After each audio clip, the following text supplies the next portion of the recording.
$130,000 though? He's supposed to be a billionaire. I think he should have paid a little bit more. Welcome back. I'm looking crazy right now because the times we living in is just absolute crazy. What a time to be alive.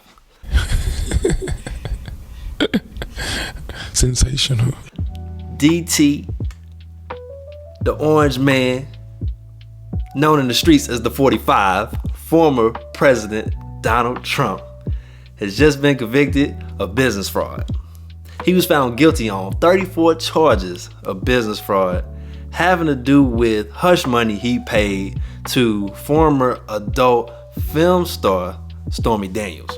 This was back in 2016 when he was first running for president. Apparently he paid her $130,000 to keep her from telling stories about when they hooked up at a golf tournament back in 2006. At 77 years old, he is the first president in history to be convicted of any crime.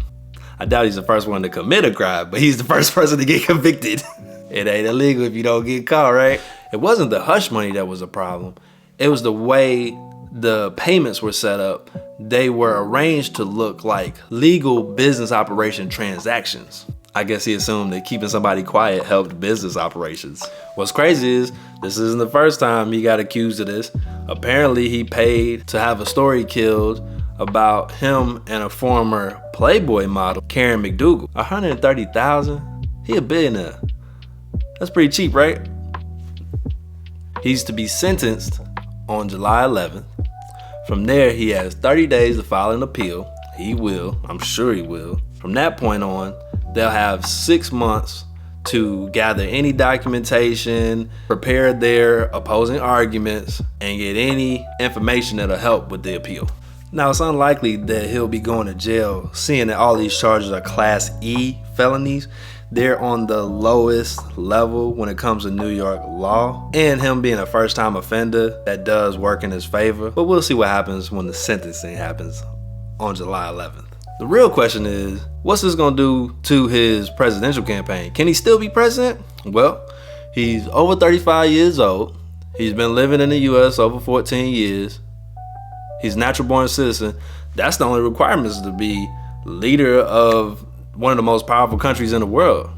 And that's crazy though, because I got cousins that's got felonies. I got cousins that can't even get a job at Walmart because of their background, but he can become president of the United States. He can get hired to work in the Oval Office when my homie can't even get a job at Office Depot. And what's wild is, this might even help his chances of winning. What does that say about the American government? He's still facing 54 charges in 3 other cases. He got more charges than El Chapo.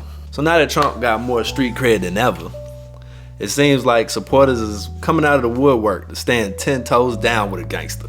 His campaign said that they raised over $53 million since the verdict. Even more Republicans are coming to his aid. You think this helps his presidential aspirations? And if you're a business owner and you're okay with your president being a felon, would you be okay with hiring a felon to work for your company? Do you think that this judgment was fair? Or is just a witch hunt because he's such a polarizing celebrity presidential candidate?